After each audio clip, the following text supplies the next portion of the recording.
Bismillahirrahmanirrahim. Assalamualaikum warahmatullahi wabarakatuh.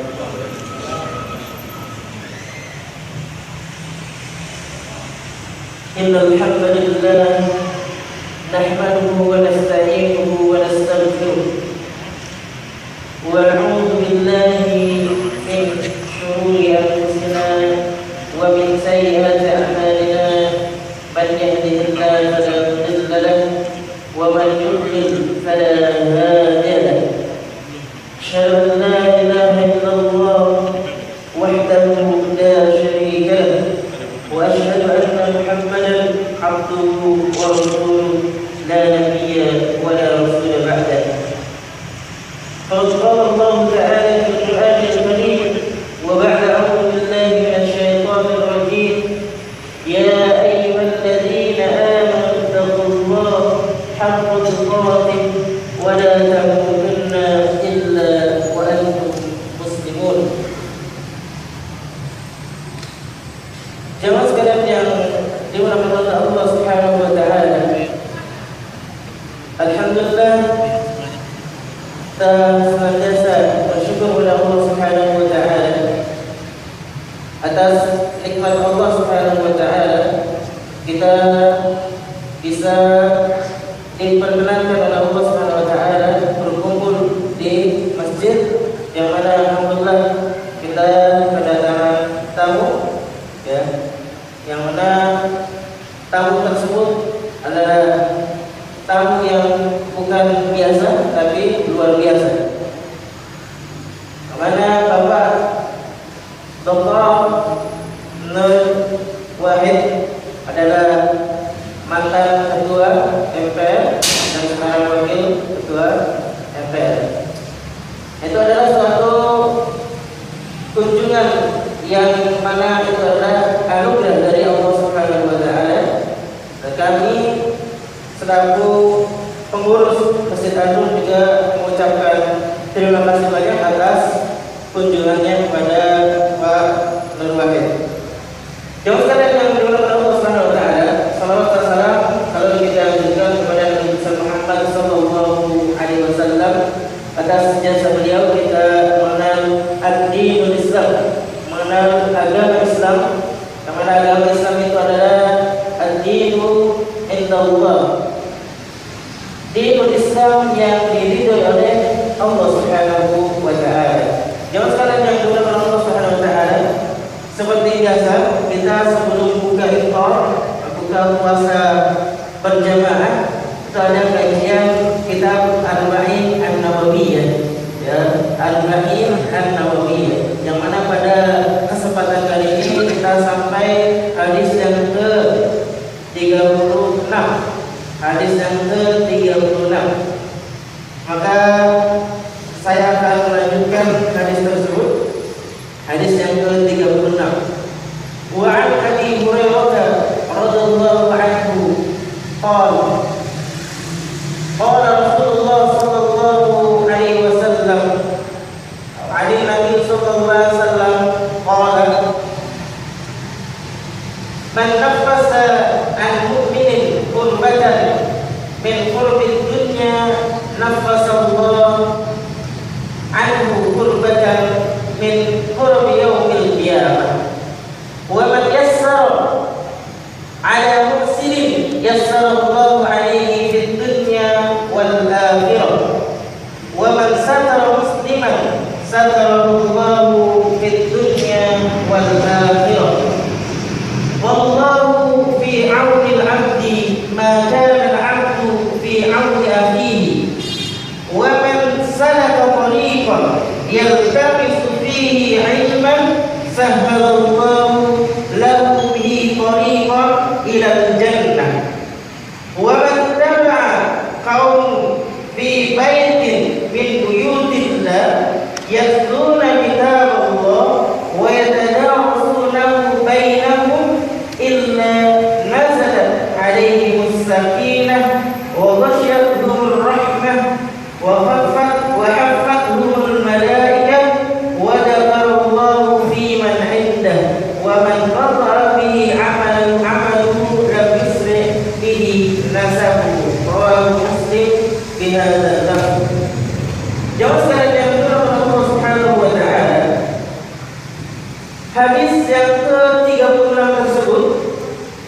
bahwa hadis tersebut dari sahabat Abi Hurairah radhiyallahu anhu, semoga Allah meridhai kepadanya, dari Nabi, dari Nabi Muhammad sallallahu alaihi wasallam bersabda, atau qala Rasulullah sallallahu alaihi wasallam, man nafasa an mu'minin qurbatan min qurabid dunya nafasallahu anhu qurbatan min qurabi yaumil qiyamah.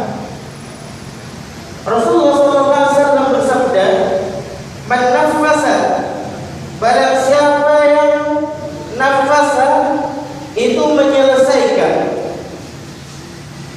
an mu'minin, terhadap orang mukmin, kurbatan min qurabi dunya, dari kesulitan, dari berbagai kesulitan yang ada di dunia, nafasallahu anhu kurbatan min qurabi yaumil qiyamah. Maka kata Rasulullah SAW, Allah akan nafasa, akan menyelesaikan pula, atau akan menyelesaikannya, anhu, darinya, yaitu untuk orang yang menyelesaikan kesulitan tersebut, min qurabi yaumil qiyamah, maka akan diberikan, ya, penyelesaian dari kesulitan tersebut di hari kiamat.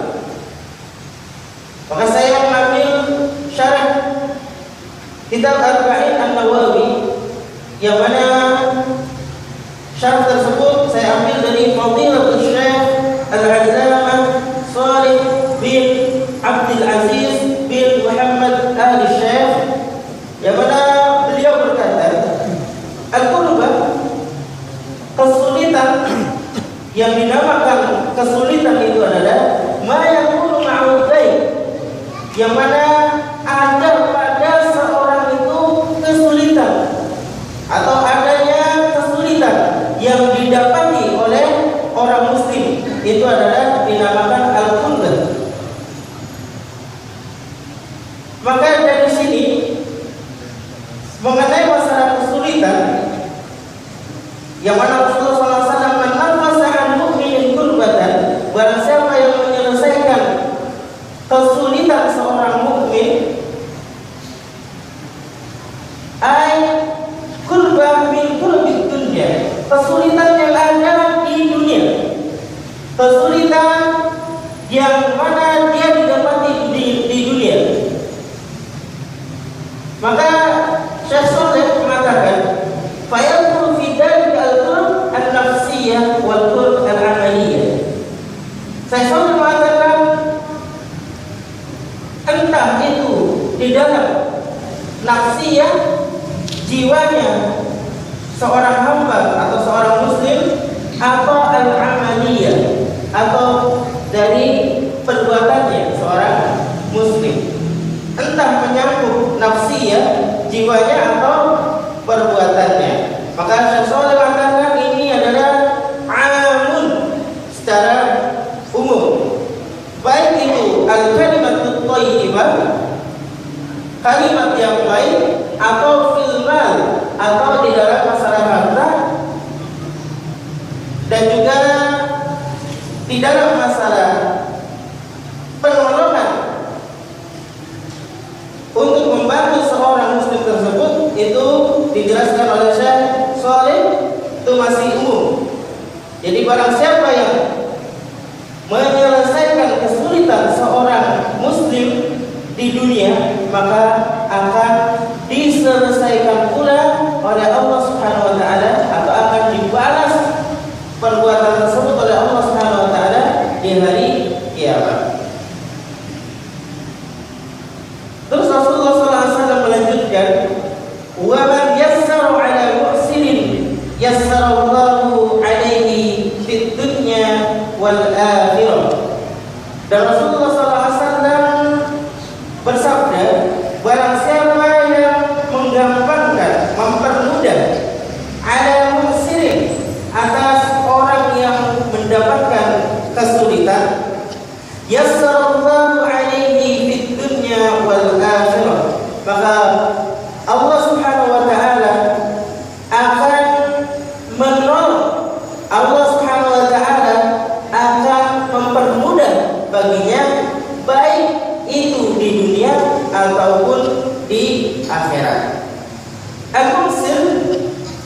Syekh Shalih mengatakan, huwa alladhi 'alaihi hamdun li ghairihi la yastati'u ada'ahu.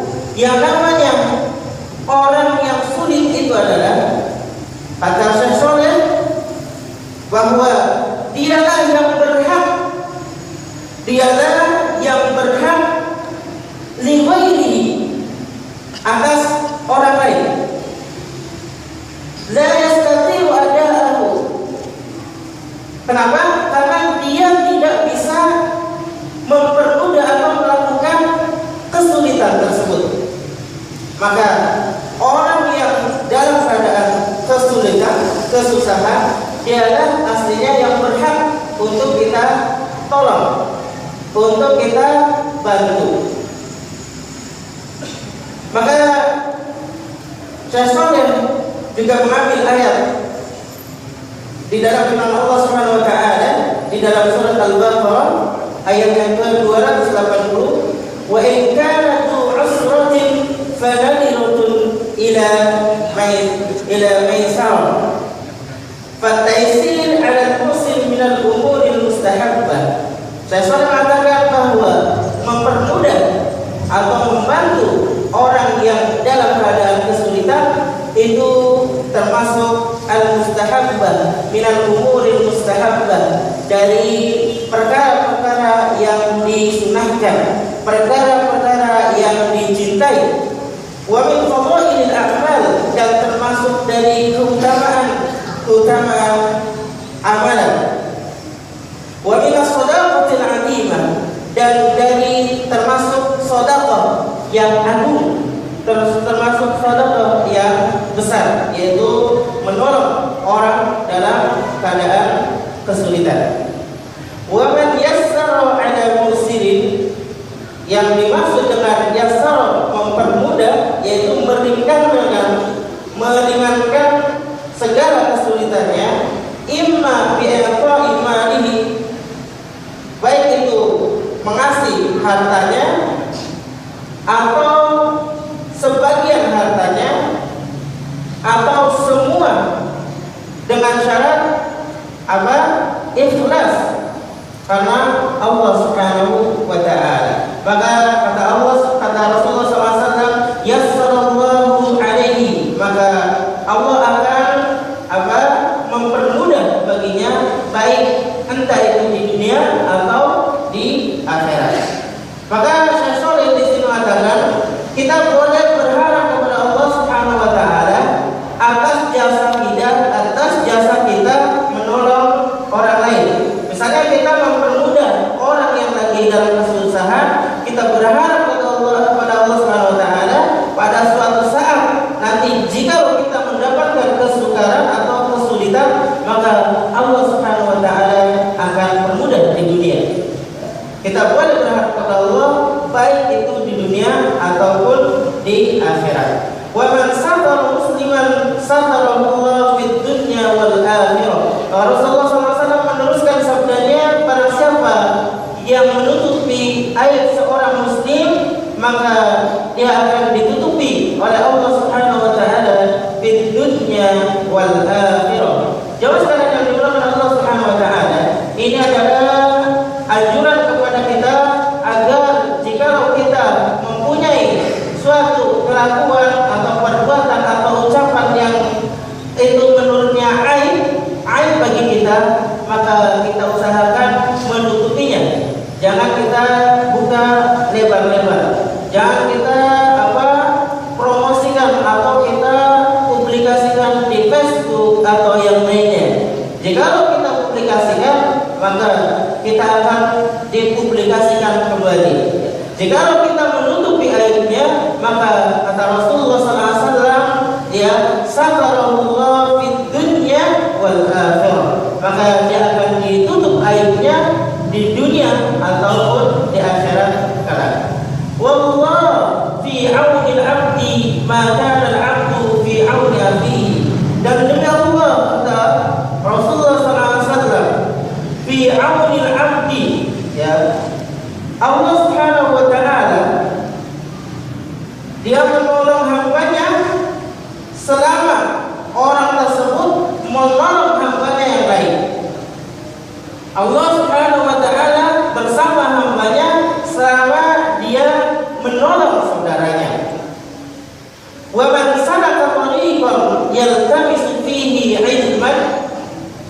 Rasulullah SAW juga bersabda, barang siapa yang menempuh jalan, ya, barang siapa yang menempuh jalan untuk mendapatkan ilmu Allah Subhanahu wa taala, wa man salaka tariqan yaltamisu fihi ilman sahhalallahu lahu bihi tariqan ilal jannah. Maka kata Rasulullah SAW, sahhalallah, Allah akan mempermudah jalan tersebut menuju jalan ke surga. Barang siapa yang menempuh atau kita menuntut ilmu, mencari ilmu karena Allah Subhanahu wa taala, ya, menimba ilmu, maksudnya apa?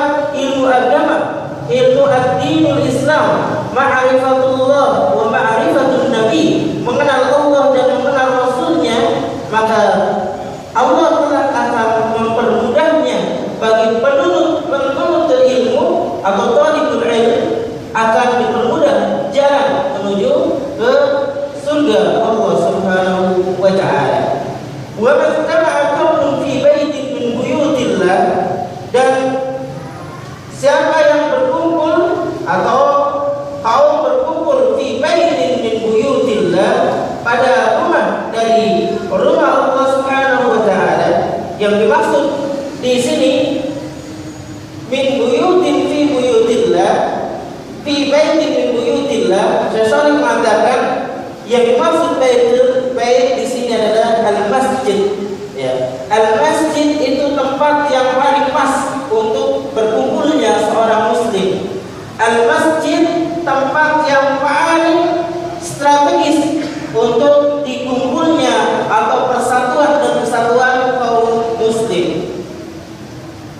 Yatluna kitabullah, yang mana kaum tersebut yatluna, membaca kitab Allah Subhanahu wa taala, wa yatadarrasuna bainahum, dan mereka mempelajari di antara mereka saling mempelajari kitab Allah Subhanahu wa taala, illa nazalat alaihimus sakinah, kecuali Allah Subhanahu wa taala akan memberikan kepadanya ketenangan, wa ghasyiyatuhur rahmah, dan Allah Subhanahu wa taala akan melimpahkan kepadanya rahmat, wa hafathumul malaikah, dan Allah Subhanahu wa taala akan mengelilinginya para malaikat, atau para malaikat berkeliling dengan orang yang saling membaca Al-Qur'anul Karim. Wa dzakarallahu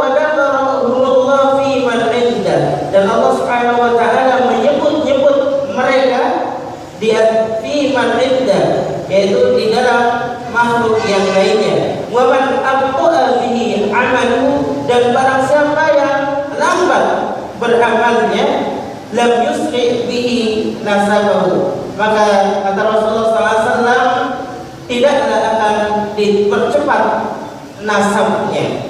Rawahu Muslim, hadis riwayat Muslim. Jemaah sekalian yang dimuliakan Allah Subhanahu wa taala, banyak sekali faedah yang kita bisa ambil. Di antaranya adalah jika kita membantu kaum muslimin karena Allah Subhanahu wa taala, kesukarannya, kesulitannya, maka Allah akan bantu kita, entah itu di dunia atau di akhirat. Dan juga keutamaan orang yang berkumpul di masjid dalam rangka membaca ayat Allah Subhanahu wa taala dan saling membagi ilmu di masjid, itu faedahnya banyak. Para malaikat berkumpul di sekeliling kita. Jemaah sekalian yang dimuliakan Allah Subhanahu wa taala, itu yang bisa kita sampaikan. Terima kasih banyak atas partisipasinya. Mohon maaf jika ada kesalahan kekurangan. Mari kita tutup dengan doa qaful majlis. Subhanallahumma wa bihamdika asyhadu an la ilaha illa anta astaghfiruka wa atubu ilaik. Assalamualaikum warahmatullahi wabarakatuh. Alhamdulillah, usia yang disampaikan oleh Ustaz Anto. Terus selanjutnya kita masuk ke acara yang kedua, disampaikan oleh Bapak Dr. Kiai Haji Muhammad Hidayat Nur Wahid. Waktu dan teman-teman di sini.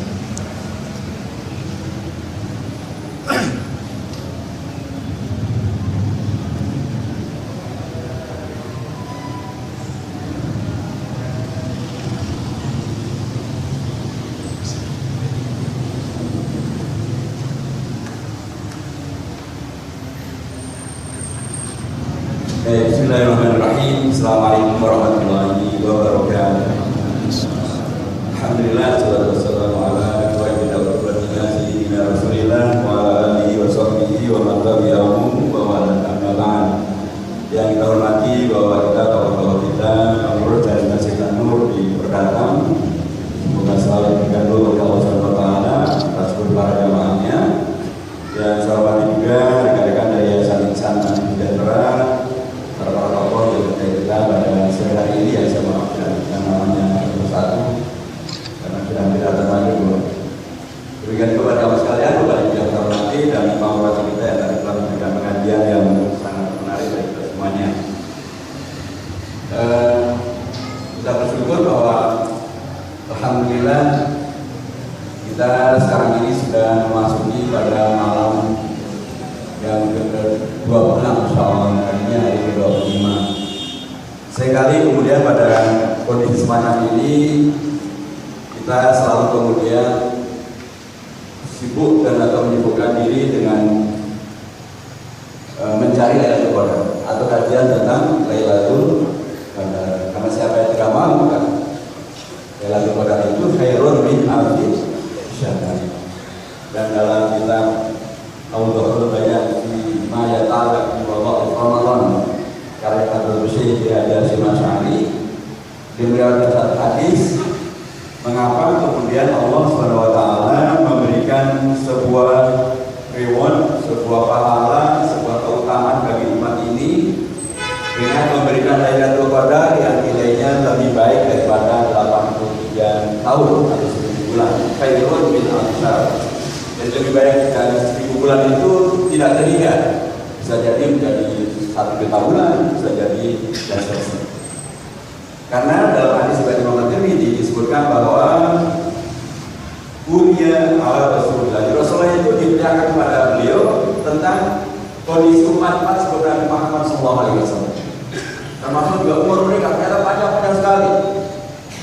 Ada yang sudah 50 tahun di umur daripada umat Nabi Nuh misalnya. Dan Rasulullah SAW ingin juga kalau umatnya juga berumur panjang. Tapi umur panjang yang tidak sekedar umurnya yang panjang. Kalau umurnya panjang banyak maksiatnya ngapain? Umurnya panjang dolim lagi misalnya. Umur panjang kesakitan, sakit-sakitan. Umur panjang yang banyak amal solehnya. Karenanya Rasulullah pernah mengatakan khairun nasi man tala umruhu wa hasuna amal. Yang paling baik adalah orang yang umurnya panjang tapi amalnya soleh. Allah sudah menjawab cita-cita atau keinginan atau katakanlah semangat dari Rasul ini dan kemudian menjawabnya dengan inna anzalnahu fi lailatul qadar, menghadirkan Lailatul Qadar. Lailatul Qadar ini adalah sebuah reward dari Allah Subhanahu wa taala kepada umat Nabi Muhammad SAW kepada kita semuanya supaya mempunyai keunggulan seperti yang terjadi dengan umat Nabi Muhammad SAW. Tapi bukan sembarang unggul, tapi unggul karena umurnya yang panjang dengan amalnya yang saya kira di sini juga ada etika tadi Pak Kapan atau sebagian itu adalah bagian-bagian dari yang semua Islam memungkinkan. Hanya saja kadang-kadang kita hanya berhenti pada sebuah pembahasan bahwa Lailatul Qadar itu pasti adalah pada malam-malam ganjil di 10 hari terakhir dari bulan Ramadan. Itu juga tidak salah sesungguhnya karena Rasulullah dalam banyak hadis juga menyebutkan kadang-kadang menyampaikan Laila Asab wal Isrin malam yang ke-27 berarti adalah malam ganjil. Tapi banyak juga hadis yang sesungguhnya penyebutannya adalah taharrauha fi is'i layali taqaina min asyar. Carilah pada malam-malam yang ke-9 terakhir dari bulan puasa. Nanti kemudian kadang-kadang 9 terakhir, kadang-kadang 7 terakhir, kadang 5 terakhir, kadang 3 terakhir. Permasalahannya adalah bulan puasa tahun ini akhirnya pada tanggal ke-30 atau tanggal ke-29. Kan nggak tahu itu. Kalau akhirnya pada tanggal yang ke-29, berarti 9 malam terakhir itu adalah tanggal yang ke-20. 7 terakhir adalah tanggal yang ke 22. 5 terakhir adalah tanggal yang ke 24. Jadi 20, 22, 24. 3 terakhir berarti adalah pada malam yang ke 26. Jadi itu malam ganjil apa benar?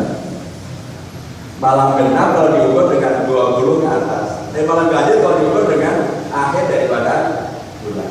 Tapi bisa juga kalau ternyata nanti akhirnya adalah pada tanggal yang ke-30. Nah kalau tanggal yang ke-30, maka 9 hari terakhir itu adalah tanggal yang ke-21. 7 hari terakhir adalah tanggal yang ke-23. Itu seterusnya. Nah jamaah sekalian, katanya tidak perlu kita menghebohkan ini persis tanggal berapa, karena kita juga tidak tahu persis kemudian Lailatul Qadar itu turunnya di tanggal berapa. Tapi yang paling baik adalah seperti yang disampaikan oleh para ulama kita, sudahlah, jangan terlalu fokus kepada tanggal berapa. Pokoknya 10 hari terakhir, tanggalnya ganjil karena dihitung dengan hitungan awal bulan, atau tanggalnya ganjil dihitung dengan akhir bulan, maksimalkan semuanya. Jangan sampai kita hanya nunggu tanggal 27 saja. Ternyata dia 27 itu adalah 7 terakhir dari bulan Ramadan kan, jadi sudah selesai dia, sudah tanggal 23 yang baru. Ntar 23 kemarin kita masih santai-santai saja menunggu tanggal yang baru. Jadi itu saya jamaah yang Allah Subhanahu wa taala, mumpung masih ada bulan Ramadan, masih ada hari-hari terakhir di bulan Ramadan, mari kita maksimalkan. Apakah dia ganjil atau tidak ganjil, semuanya sebenarnya bisa ganjil dengan beragam cara menghitungnya, atau juga sebaliknya. Apalagi kalau kita sekarang sudah tahu bahwa umat Islam sudah menyebar ke seluruh dunia. Kadang-kadang bahkan kita agak-agak repot juga untuk jawab pertanyaan sedikit dari saudara kita di Sweden, di daerah yang kemudian dekat dengan kutub utara, karena di sana matahari tidak pernah tenggelam. Pada musim panas kayak begini matahari 24 jam. Atau kapan mereka sendiri? Kapan mereka akan memelihara? Kapan mereka akan mengakhiri puasa? Karena matahari tidak pernah tenggelam. Kalau kita kan ya mengakhiri puasa dengan tenggelamnya matahari. Dan di sana matahari tidak tenggelam. Masa puasa terus-terusan? Gak mungkin. Terlalu tidak mungkin dengan syariahnya membebani rakyat, membebani umat bila luar batas kemampuan mereka. Akhirnya kemudian mereka mampu isiannya bermacam-macam. Ada isiannya mengikuti kepada ibu kota negaranya yaitu Stockholm, masih penting bahasanya hanya 24 jam, hanya 20 jam. Jadi 24 jam, 20 jam. Jadi mereka buka puasa, sebentar lagi kemudian Isya, kemudian 1 jam berikutnya mereka sudah ketemu dengan ya tarawihnya, mudah-mudahan nggak pakai kayak tarawih yang juga masyarakat. Ya Allah masih tahu lah itu semuanya gitu. Ada yang mulai istilahnya sudahlah ikut negara Islam atau mayoritas Islam yang terdekat dengan mereka yaitu Turki. Ada yang istilahnya ikut-ikutkan. Kalau Mekah sudah duduk maghrib ya mereka maghrib. Kalau Mekah kemudian berduduk subuh ya mereka mulai puasa. Ada yang istilahnya mengikuti negara asal mereka. Asalnya dari Pakistan ya ikuti Pakistan. Asalnya dari Indonesia mengikuti. Kalau Indonesia sudah buka puasa, mereka ikut buka puasa. Saya mengatakan bahwa umat Islam sudah menyebar ke seluruh dunia. Dan katanya menjadi rumit lagi tanggal 20 terakhir itu yang ganjil yang mana, yang genap yang mana. Mereka tidak mungkin malaikat naik turun sekali saja dari itu berada. Sekali itu semuanya. Jadi katanya semakin jelas bahwa semua memang mengatakannya dengan pernyataan yang tegas, yaitu pada 10 hari terakhir di bulan Ramadan. Apakah menghitungnya ganjil dari hitungan awal bulan atau ganjil dari hitungan akhir bulan? Ujung akhirnya adalah semua tanggal setelah Ramadan itu adalah tanggal yang sangat intim. Allah sudah mengatur yang terutama. Karena dia benar-benar Allah Subhanahu wa taala mudah-mudahan bagian juga yang kemudian buat kita semakin semangat untuk maksimalkan waktu kita dengan ibadah dengan beragam caranya. Dan tidak perlu sekali lagi karena menjaga itu kodar kemudian ribut di 23, 27, 24. Sudahlah, maksimalkan saja ibadah kita. Jangan sampai dari kodar memang nggak mendatangkan kita gara-gara kita itu sendiri di bidang yang lain. Sama juga dengan nanti akhir Ramadan. Mudah-mudahan akan selalu sama. Tapi kalau tidak sama, saya kira satu hal yang harus kita pertimbangkan adalah kalau berbeda itu ada satu hal. Tapi yang lain masih sama. Sama karena kita akan mengakhiri Ramadan dengan Idul Fitri. Sama kan? Sama kita akan sholat Idul Fitri pada tanggal 1 Syawal. Sama kan? Sama kita pasti sholat Idul Fitrinya ya 2 rakaat. Sama juga sebelum kita sholat Idul Fitri pasti membayarkan zakat fitrah. Ya terus banyak samanya. Karena tidak perlu kemudian kalau ribut dengan mengakhiri Ramadan bagaimana supaya barokah daripada Ramadan akan tetap kita jaga dengan betul-betul Islamnya. Saya mengatakan demikian karena saudara kita dari agama yang lain itu bahkan dalam menetapkan tanggal kelahiran anak Tuhan yang mereka yakini, yaitu Nabi Isa dan keyakinan kita, itu bedanya bukan hanya 1 hari. Bagi kita di sini kan kenalnya Natal itu tanggal berapa? 25 Desember. Kalau di Mesir tanggal berapa? Orang Kristen Koptik di Mesir, Kristen yang sudah sangat kuat, Kristen Ortodok di daerah Balkan, di daerah Rusia, ternyata Natalan mereka bukan tanggal 25 dan 25 Desember, tapi tanggal 7 Januari. Pada itu menentukan tanggal kelahiran anak Tuhan mereka. 7 Januari, selisihnya berapa hari itu? 13 hari. Dan ternyata nggak boleh itu. Mereka enjoy saja. Padahal tentang anak Tuhan mereka ya, keyakinan mereka. Dan bahkan kemudian mereka sekarang kita di Indonesia dikagetkan. Jangan dikira sekarang kalau anak-anak itu berjilbab, perempuan berjilbab asal muslimah. Ternyata sekarang berkembang di Indonesia kelompok Kristen Ortodok tadi, Injilnya bahasa Arab, mereka bacanya pakai kayak kalau kita baca Al-Quran. Mereka kalau gitu juga pergi ke tempat ibadah mereka, bajunya baju koko, pakai topi haji, perempuannya juga berjilbab. Sudah tidak. Mungkin karena kita kasihkan repot dengan ru'yah besar ru'yah dan kita ribet ke dalam, mereka terus mengambil rumah kita semuanya. Jadi ini harus menjadi kewaspadaan dari kita semuanya, dan mudah-mudahan karenanya pada tahun kita lebih baik daripada tahun sebelumnya, dan mudah-mudahan karenanya ibadah kita diterima oleh Allah Subhanahu wa Ta'ala. Kita tutup dengan kita berdoa kepada Allah Subhanahu wa Ta'ala, memohonkan agar ibadah kita diterima oleh Allah Subhanahu wa Ta'ala, termasuk juga dengan puasa kita pada hari ini. Allahumma laka sujud wa laka sujud wa